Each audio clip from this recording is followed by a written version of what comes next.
बच्चों, पिछली कक्षा में हमने बात की कि हिमालय का उत्तरी जो पर्वतीय प्रदेश है वो किस प्रकार से बना, कैसे इसका निर्माण हुआ और उत्पत्ति के कारण के साथ साथ इसका जो विभाजन है, भौतिक विभाजन और प्रादेशिक विभाजन, और साथ ही हमने ये भी देखा कि यहाँ रहने वाले लोगों की अर्थव्यवस्था कैसी है, रहन सहन कैसा है, वो कैसे अपना जीवन यापन करते हैं, इन सभी बातों पर चर्चा की। आज हम बात करेंगे भारत के दूसरे महत्वपूर्ण प्राकृतिक विभाग पर, जिसे हम उत्तर का विशाल मैदान कहते हैं। बच्चों, भारत का ये उत्तर का विशाल मैदान हिमालय के ठीक नीचे दक्षिण में पड़ता है और इसका निर्माण भी जो है वो हिमालय के निर्माण के बाद हुआ है और इसीलिए इस विशाल मैदान को हम हिमालय का उपहार भी कहते हैं।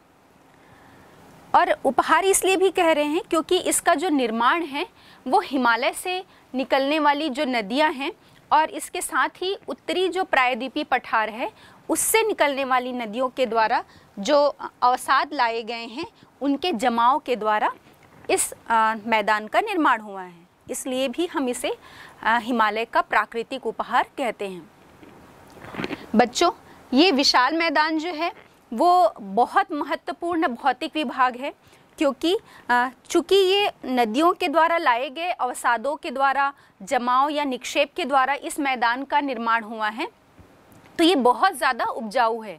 कृषि के दृष्टिकोण से ये क्षेत्र जो है वो बहुत महत्वपूर्ण है और इसीलिए हम ये देखेंगे कि भारत की जो सर्वाधिक जनसंख्या और जनसंख्या घनत्व दोनों ही चीज़ें जो है वो हमें इसी क्षेत्र में सबसे अधिक मिलती हैं, क्योंकि हमारा भारत भी जो है वो कृषि प्रधान देश है और ये पूरा क्षेत्र जो है वो कृषि के दृष्टिकोण से उपजाऊ मैदान के कारण बहुत अधिक महत्वपूर्ण हो जाता है। इसलिए लोगों की सघन बसाहट जो है वो इस क्षेत्र में देखने को मिलती है। बच्चों, पहली कक्षा में हमने चर्चा की थी हिमालय पर्वत की उत्पत्ति जो है वो टेथिस सागर के में वलन पड़ने के कारण हुई थी, क्योंकि इंडियन प्लेट यूरोपियन प्लेट की तरफ खिसकी और उस सागर में जो है वो सागर के अवसादों में वलन पड़े और हिमालय पर्वत का निर्माण हुआ। तो इसके बनने के बाद जो टेथिस सागर का कुछ छूटा हुआ भाग था, ये कहा जाता है कि ये जो मैदानी क्षेत्र है वो पहले हिमालय पर्वत और प्रायद्वीपीय पठार, इन दोनों के बीच में एक जियोसिंक्लाइन या भूसन्नति जो थी उसकी अवस्थिति थी, या इसे ये भी माना जाता है कि ये टेथिस सागर का शेष भाग था। और इसी भूसन्नति में या जियोसिंक्लाइन में दोनों ही तरफ से, हिमालय पर्वत से और प्रायद्वीपीय पठार के उत्तरी क्षेत्र से जो नदियां प्रवाहित हो रही थी उनके द्वारा इस भूसन्नति में अवसाद और निक्षेपों का जमाव किया गया और कालांतर में बहुत लाखों वर्षों के बाद फिर ये जो मैदान है वो उसका वर्तमान स्वरूप हमारे सामने नज़र आता है। बच्चों, इस मैदान का विस्तार जो है वो पाकिस्तान, भारत और बांग्लादेश तीनों ही देशों में हमें देखने को मिलता है। और यदि हम इसका विस्तार देखें तो ये पश्चिम में सिंधु नदी घाटी से लेकर मध्य में गंगा नदी घाटी और पूर्व की तरफ ब्रह्मपुत्र नदी घाटी तक इसका जो विस्तार है वो देखने को मिलता है। हमें मालूम है कि सिंधु नदी के तट पर ही जो सभ्यताएं हैं उनका जन्म हुआ, जिसमें सिंधु घाटी की सभ्यता से हम बहुत अच्छी तरह से परिचित हैं। तो हम ये कह सकते हैं कि ये मैदान हमारे लिए और महत्वपूर्ण इसलिए हो जाता है कि ये सभ्यता और संस्कृति का भी केंद्र रहा है। बच्चों, आइए अब हम आगे चर्चा करते हैं। इस मैदान की उत्पत्ति के बारे में हमने देखा और अब हम बात करते हैं कि जो सिंधु, गंगा और ब्रह्मपुत्र नदी, ये तीनों के जो अवसाद या इनका प्रवाह क्षेत्र जो है वो इस क्षेत्र में हमें देखने को मिलता है। इसलिए हम इसे सिंधु, गंगा और ब्रह्मपुत्र का मैदान भी कहते हैं। ये मैदान जो है वो समतल या समान दिखते हुए भी इसमें हमें बहुत अधिक विभिन्नताएं भी देखने को मिलती है। मतलब इस पूरे मैदानी क्षेत्र में सब जगह समान रूप से वर्षा नहीं होती। इसके पूर्वी क्षेत्र में अधिक वर्षा होती है और जैसे जैसे हम पश्चिम की तरफ बढ़ते जाते हैं तो वर्षा की मात्रा घटती जाती है। और इसीलिए हम देखेंगे कि पूर्व की तरफ जो प्रमुख खाद्यान्न फसल उत्पादित की जाती है या ली जाती है वो चावल है, और पूर्व की तरफ हम देखेंगे जैसे पंजाब है, हरियाणा है, पश्चिमी उत्तर प्रदेश, तो यहाँ पर गेहूं जो है वो प्रमुख फसल होती है। हिमालय पर्वत का निर्माण टेथिस सागर की तली में भूगर्भिक हलचल के कारण हुआ है। हिमालय पर्वत तथा विशाल पठार के बीच एक सकरी खाई, जिसे जियोसिंक्लाइन कहा जाता है, विद्यमान थी, जो टेथिस सागर का ही एक शेष भाग था। समय के साथ साथ हिमालय से जो निकलने वाली नदियां थी, जैसे सिंधु, गंगा, ब्रह्मपुत्र आदि, तथा प्रायद्वीपी पठार के जो उत्तरी भाग है वहां से बहने वाली नदियां यहाँ पर अवसाद लाकर जमा करती गईं। अवसादों के जमाव से ये जो सकरी खाई थी वो भर गई और इसी से उपजाऊ मैदान का निर्माण हुआ। इस मैदान में हजारों फीट की गहराई तक अवसादों का ही जमाव मिलता है। मैदानी क्षेत्र में कुछ स्थलाकृतियों के स्थानीय नाम। बेट एक ऐसा क्षेत्र होता है जो बाढ़ग्रस्त होता है, तो इस प्रकार से बाढ़ग्रस्त क्षेत्र को बेट कहा जाता है। दोआब, दो नदियों के बीच की भूमि को दोआब कहा जाता है, जैसे बिस्त और बारी दोआब। और इसी में हम देखते हैं पंजाब या दोआब को हम पहले जान लें। दो आब का अर्थ होता है पानी, मतलब दो नदियों के बीच की भूमि जहां पर दो नदियों का जो पानी है उसका प्रवाह क्षेत्र है। तो इस प्रकार से पंजाब जो है वो 5 नदियों का आप क्षेत्र है, इसीलिए इस 5 नदियों के आप क्षेत्र के आधार पर ही पंजाब नाम पड़ा है। अब आइए हम मैदान को भौतिक विभागों में विभाजित करते हैं। जैसा भी मैंने चर्चा की थी कि इस मैदान का निर्माण जो है वो सिंधु, गंगा और ब्रह्मपुत्र नदी के और उसकी सहायक नदियों के द्वारा किया गया है।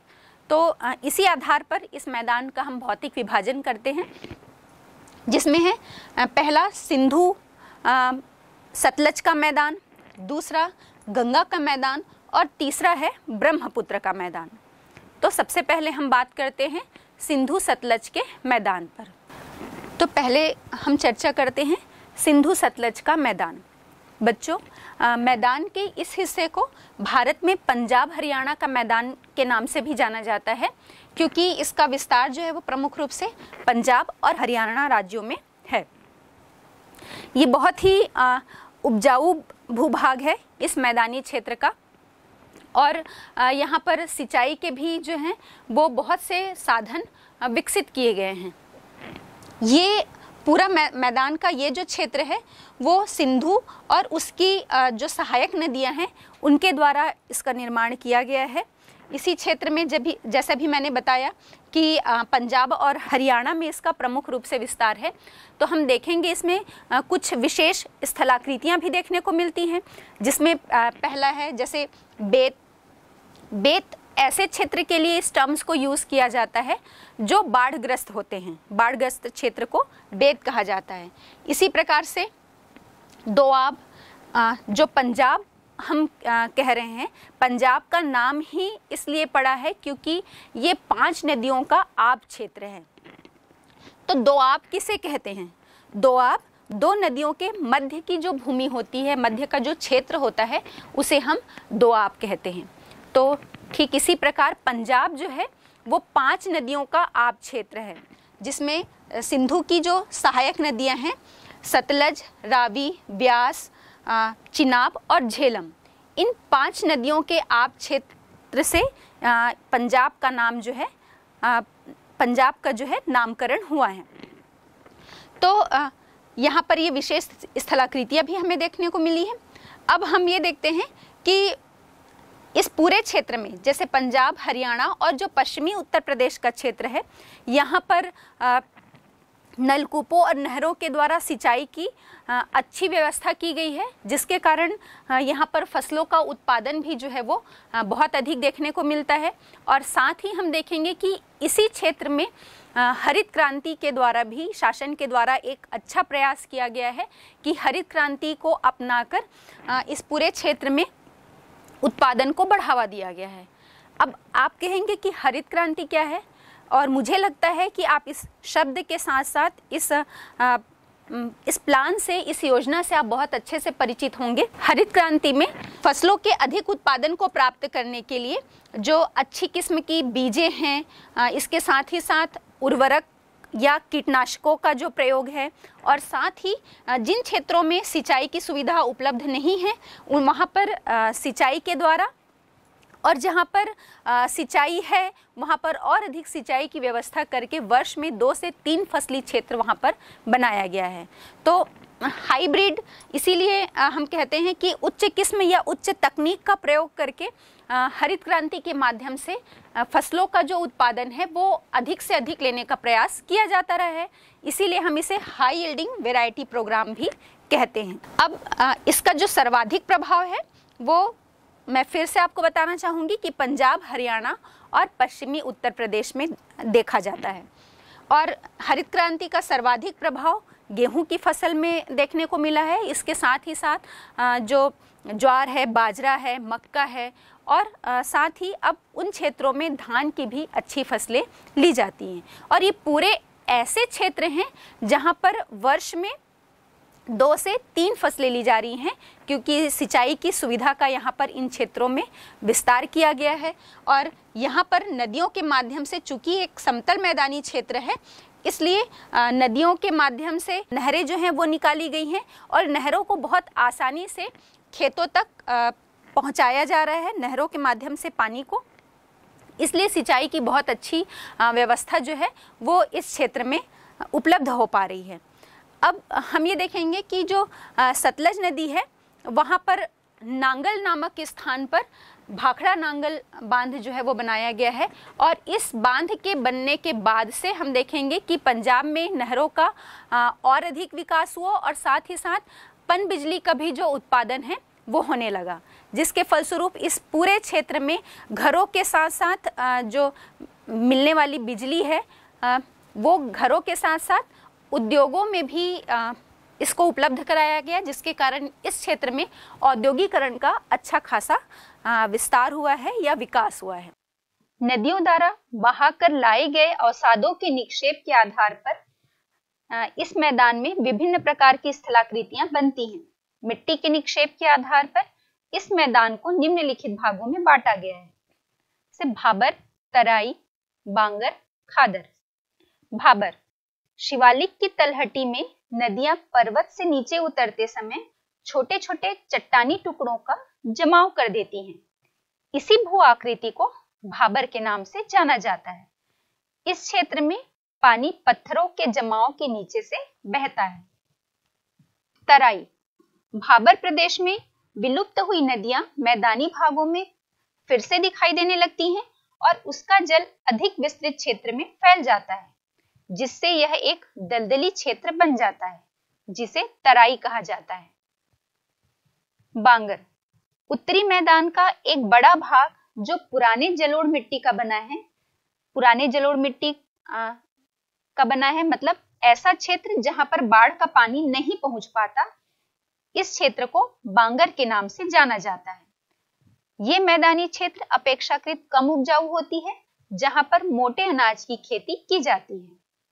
खादर, वर्षा के समय में जब नदियों के बाढ़ का जो पानी होता है मैदान के जिस क्षेत्र में हर वर्ष जमा किया जाता है या हर वर्ष वहां तक बाढ़ का पानी पहुंच पाता है, जिससे उस क्षेत्र में नवीन काप मिट्टी का निक्षेप होता है और इन निक्षेपों को ही खादर कहा जाता है। अतः हम कह सकते हैं कि ऐसे क्षेत्र जहां पर नदियों के बाढ़ का पानी प्रतिवर्ष पहुंच पाता है और उसके माध्यम से वहां पर एक नवीन काप मिट्टी का जमाव जो है वो प्रतिवर्ष होता है, तो नवीनतम जलोढ़ मिट्टी का जो क्षेत्र होता है वो खादर कहा जाता है। और चूंकि ये नवीनतम जलोढ़ मिट्टी का क्षेत्र होता है इसलिए ये अत्यधिक उपजाऊ क्षेत्र है। और इस मिट्टी का जो विस्तार है वो पूर्वी उत्तर प्रदेश, बिहार और पश्चिम बंगाल में है, जिसमें गन्ना, गेहूं, धान, जूट, दलहन और तिलहन की खेती अधिक की जाती है। गोखुर झील। गोखुर झील का निर्माण नदी मोड़ से होता है। जब कभी नदी में बाढ़ आती है तो नदी अपने घुमावदार मार्ग को छोड़कर एक सीधे मार्ग से प्रवाहित होने लगती है। इस प्रकार से छूटे हुए घुमावदार भाग में जल का भराव हो जाता है, जिसे छाड़न झील या गोखुर झील के नाम से जाना जाता है। इसकी आकृति गाय के खुर के समान होने के कारण इसे गोखुर झील कहते हैं। अब दूसरा इसका भाग है गंगा का मैदान। इस मैदान का जो निर्माण है वो गंगा और उसकी सहायक नदियों के द्वारा किया गया है। नाम से ही स्पष्ट हो रहा है। उसकी सहायक नदियां जैसे यमुना है, घाघरा है, गंडक, कोसी, इन सभी नदियों के द्वारा इस मैदानी भूभाग का निर्माण किया गया है। गंगा और उसकी सहायक नदियों ने मैदान के इस क्षेत्र में बारीक काप मिट्टियों का जमाव किया है, जिससे इस मैदानी भाग का निर्माण हुआ है।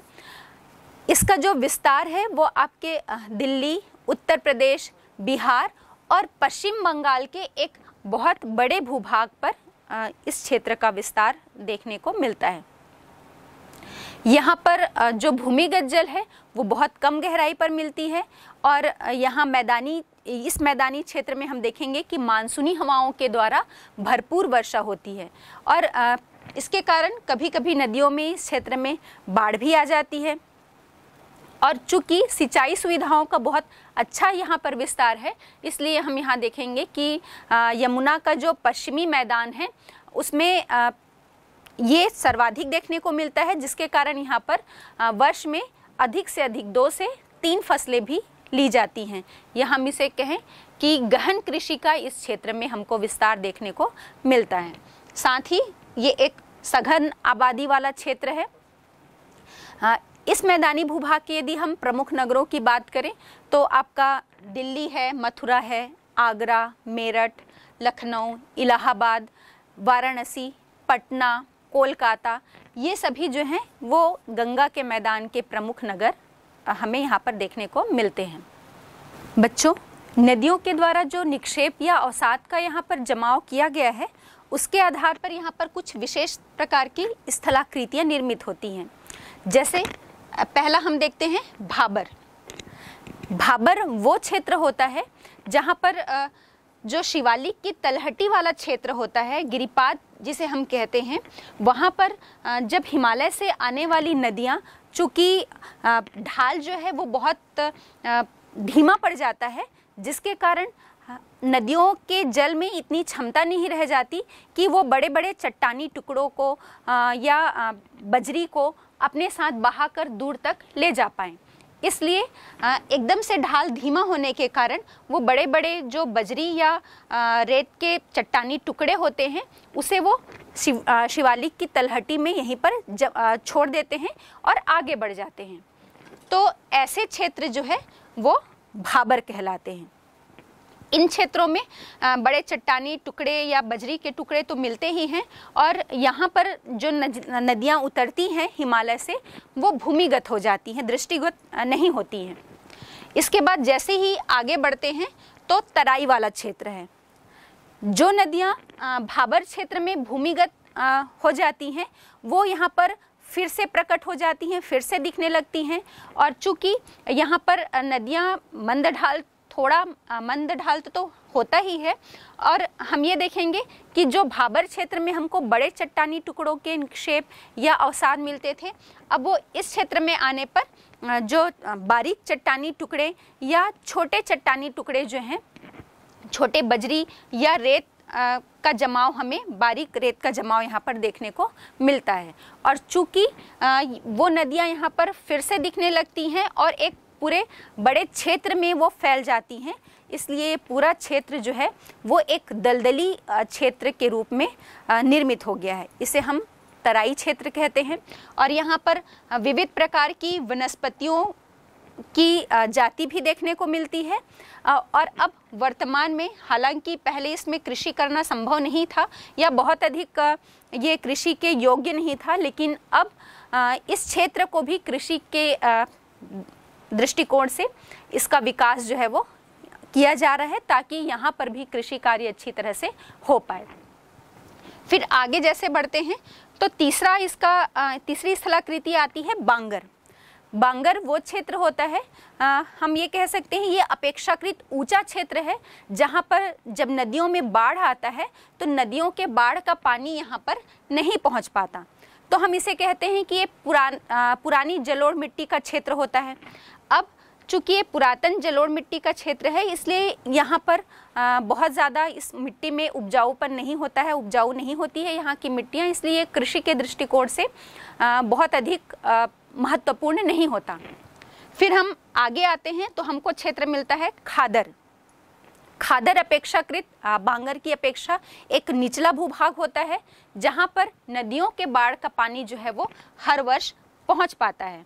अब हर वर्ष नदी के बाढ़ का पानी यहाँ पर पहुँच रहा है, तो प्रतिवर्ष हम देखेंगे कि बाढ़ के द्वारा नवीन जलोढ़ मिट्टी या बारीक काप मिट्टी का जमाव जो है वो इस क्षेत्र में किया जाता है, जिसके कारण ये एक नवीनतम जलोढ़ मिट्टी का क्षेत्र होता है और कृषि के दृष्टिकोण से बहुत ही उपजाऊ भूभाग होता है। इसका बहुत महत्व है कृषि के दृष्टिकोण से, तो इस क्षेत्र को हम खादर कहते हैं। तो अभी हमने क्या देखा, भाबर, तराई, बांगर और खादर, ये 4 भूभाग हैं अवसादों के निक्षेप या जमाव के दृष्टिकोण से मैदान के। क्योंकि यहाँ पर प्रतिवर्ष बाढ़ का पानी और वो बारीक काप मिट्टी का जमाव होता है, इसलिए हम यहाँ पर देखेंगे कि जूट है, गन्ना है, दलहन फसलें, इन सभी का ये सभी फसलें जो है वो प्रमुख रूप से इस क्षेत्र में ली जाती हैं और इसका विस्तार जो है वो बिहार, पश्चिम बंगाल और उत्तर प्रदेश में हमें देखने को मिलता है। अब हम मैदान के तीसरे भाग, प्राकृतिक भाग, जिसे ब्रह्मपुत्र का मैदान कहते हैं, इस पर चर्चा करेंगे। ये मैदान जो है वो देश के पूर्वी भाग में हमें देखने को मिलता है और असम राज्य में स्थित जो ब्रह्मपुत्र नदी है, इसके दोनों ओर एक सकरी पट्टी के रूप में इस मैदानी भाग का विस्तार है। और कहाँ तक विस्तार है तो हम देखेंगे सदिया से धुबरी तक ब्रह्मपुत्र नदी के दोनों किनारों पर असम राज्य में ये फैली हुई है। इस मैदान का जो निर्माण है वो ब्रह्मपुत्र और उसकी सहायक नदियों के द्वारा लाए गए जो बारीक निक्षेप है या बारीक काप मिट्टी के द्वारा उसके अवसादों के जमाव के कारण इस मैदान का निर्माण हुआ है। ये मैदान बहुत अधिक उपजाऊ है और यहाँ हम देखेंगे कि वर्षा भी, हमें पता है असम, मेघालय या जो उत्तर पूर्वी राज्य के जो क्षेत्र हैं ये हमारे पूरे देश में सर्वाधिक वर्षा प्राप्त करते हैं, तो ये अधिक वर्षा का क्षेत्र है, इसलिए इस मैदान में हम देखेंगे जूट और चावल जो है वो प्रमुख रूप से ये फसलें जो हैं वो ली जाती हैं। मैदान का ये हिस्सा उत्तर, पूर्व और दक्षिण 3 ओर से पर्वतों से घिरा हुआ है। ब्रह्मपुत्र और उसकी सहायक नदियों में बहुत अधिक जब बाढ़ आ जाती है तो बाढ़ आने के कारण नदियों के मार्ग में अवसादों के जमाव हो जाने से ये नदियां जो हैं वो कई शाखाओं में बट जाती हैं और अनेक शाखाओं में बटने के कारण नदी मार्ग में अवरोध के कारण हम देखेंगे यहाँ पर अनेक द्वीपों का जो है वो निर्माण हुआ है, विकास हुआ है, जिसमें प्रमुख जो है वो ब्रह्मपुत्र नदी में स्थित असम का माजुली द्वीप।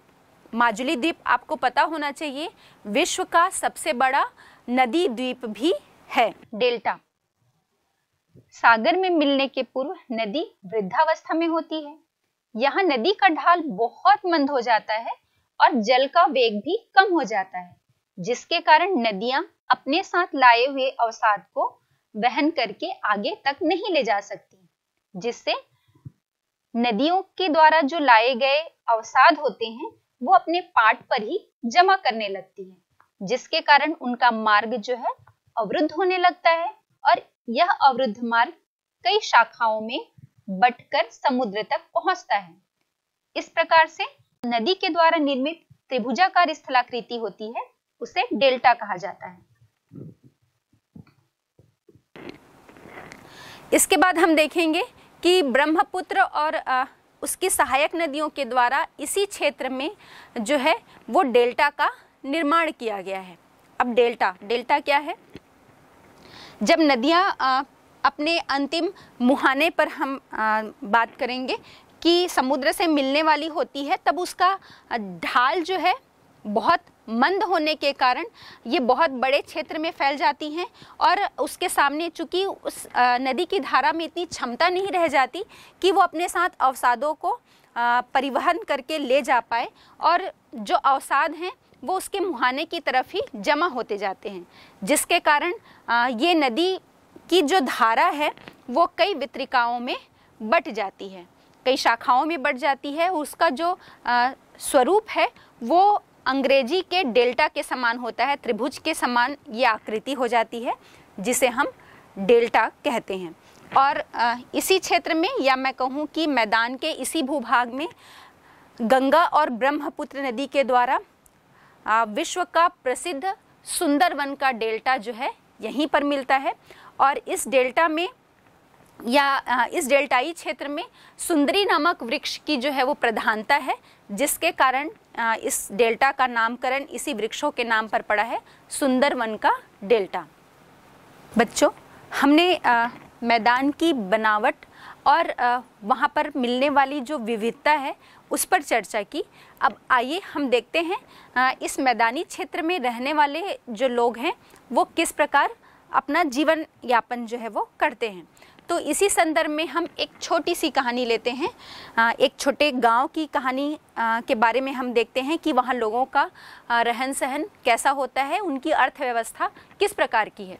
तो इसी संदर्भ में हम बात करते हैं पश्चिमी उत्तर प्रदेश का एक जिला है बुलंदशहर, और वहाँ पर एक छोटा सा गांव है मीरपुर। ये मीरपुर जो गांव है, यहाँ पर हम देखेंगे कि यहाँ के अधिकतर लोग जो हैं ये चूँकि मैदानी क्षेत्र में पड़ रहा है और यहाँ की अधिक जनसंख्या जो है लगभग 75% जनसंख्या यहाँ पर कृषि कार्य में लगी हुई है। यहाँ पर सिंचाई सुविधाओं का बहुत अधिक विस्तार है, और साथ ही साथ हम देखेंगे कि यहाँ जो भूमिगत जल है वो लगभग 28 से 30 फीट की गहराई पर ही मिल जाती है। और साथ ही साथ ये देखा जाता है कि सिंचाई सुविधाओं के विस्तार के कारण सघन बसाहट तो यहाँ पर मिलती ही है, और साथ ही साथ लोग चूँकि कृषि पर बहुत अधिक जनसंख्या कृषि पर निर्भर है और वो वर्ष में 2 से 3 फसलें तक लेते हैं। यहाँ पर गहन कृषि जो है वो की जाती है। हम देखेंगे कि जब खरीफ का मौसम होता है तो यहाँ पर उड़द, चावल, बाजरा इस टाइप की फसलें ली जाती हैं, और जब रबी का मौसम आता है तो रबी के मौसम में भी ज्वार है, दलहन फसलें हैं, गेहूं है, इस प्रकार की जो फसलें हैं वो यहाँ पर उत्पादित की जाती हैं। इन फसलों में ज्वार और बाजरा जो है वो जानवरों को खिलाने के लिए इस्तेमाल होता है, और गेहूं जो है, गेहूं का जो उत्पादन किया जाता है वो इस बुलंदशहर जो जिला है वहाँ की मंडी में बेच दिया जाता है।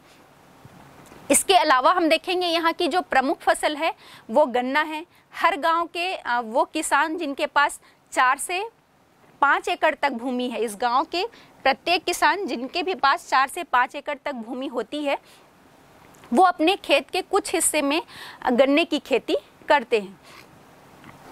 और ये गन्ना पास में ही जो इनका शुगर फैक्ट्री होता है, चीनी कारखाना होता है, वहाँ पर बेच दिया जाता है, और वहाँ पर इसका उपयोग चीनी या गुड़ बनाने के लिए किया जाता है। कृषि के साथ साथ यहाँ के लोग पशु भी पालते हैं, पशुपालन का भी कार्य करते हैं।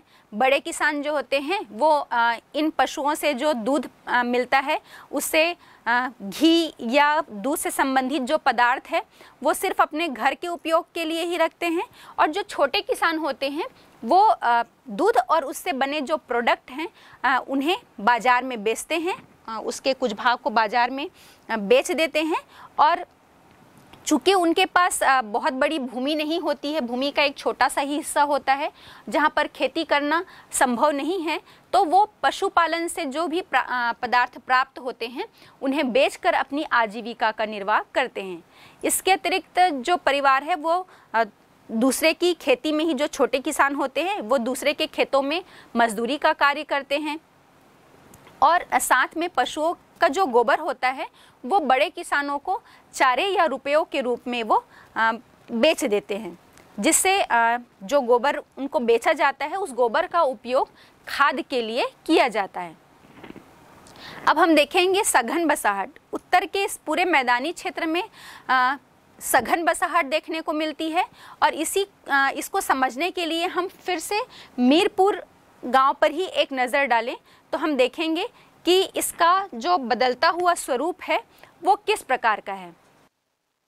बच्चों, यहाँ तालिका से आप देख पा रहे होंगे मीरपुर गांव में आबादी और भूमि का प्रतिशत दिया गया है कि वर्ष बदलते परिवर्तन को इसमें दिखाया गया है कि 1861 से 2011 में इसमें क्या परिवर्तन हुए हैं।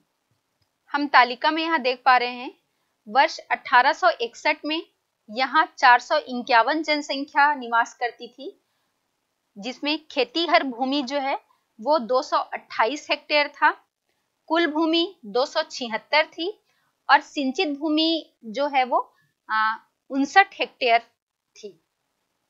अब 1921 में हम ये आंकड़े देख रहे हैं तो जनसंख्या बढ़कर 451 लोग से होकर 731 लोग अब यहाँ निवास करते थे।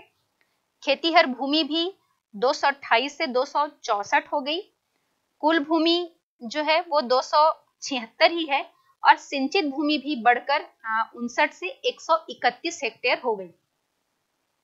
1961 में हम देख रहे हैं जनसंख्या 1227 हो गई, खेतीहर भूमि जो है उसमें थोड़ी कमी देखने को मिल रही है, 260 हेक्टेयर हो गई, कुल भूमि का जो है वो उतनी ही है, 276 ही है, और सिंचित भूमि का जो सिंचित भूमि की मात्रा फिर से बढ़ गई जो 131 से 192 हो गई है। 1981 में हम देखते हैं जनसंख्या में लगातार वृद्धि देखने को मिल रही है, ये 1227 से 1848 हो गई है, और खेतीहर भूमि जो है वो घटकर 250 रह गई, कुल भूमि 276 ही है, और सिंचित भूमि में वृद्धि हुई है जो कि 192 से 250 हो गई। अब वर्ष 2011 की जनगणना में हम देखें तो यहाँ पर जनसंख्या में फिर से वृद्धि दर्ज की जा रही है जो 1848 से 2279 हो गई है, खेतीहर भूमि 245 रह गई घटकर जो 250 थी 1981 में, कुल भूमि 276 ही है, और सिंचित भूमि में हमें कमी देखने को मिल रही है जो अभी तक लगातार वृद्धि हो रही थी, वो 2011 में 250 से घटकर 245 हेक्टेयर हो गई है। मीरपुर में भूमि का वितरण देखें, यहाँ पर किसान के प्रकार, भूखंड का आकार, वहाँ परिवार की संख्या और परिवारों का प्रतिशत जो है वो हमको नजर आ रहा है। हम तालिका से समझ पा रहे हैं कि यहाँ मध्यम और जो बड़े किसान हैं उनके पास 2 हेक्टेयर से अधिक भूमि है, और ऐसे परिवार 50 हैं, और इन परिवारों का प्रतिशत जो है वो कुल का 11.11% है। जो लघु कृषक हैं उनके पास 2 हेक्टेयर से कम जमीन है, ऐसे परिवार यहाँ 220 हैं, और ऐसे परिवारों का प्रतिशत जो है वो 48.88% है। जो भूमिहीन मजदूर हैं जिनके पास एक भी भूमि नहीं है, उनके पास भूमि का प्रतिशत या भूमि का आकार जो है वो नील है, 0% है। परिवार की जो संख्या है, ऐसे परिवार भूमिहीन मजदूरों के 131 हैं, और इनका जो प्रतिशत है वो 29.11% है।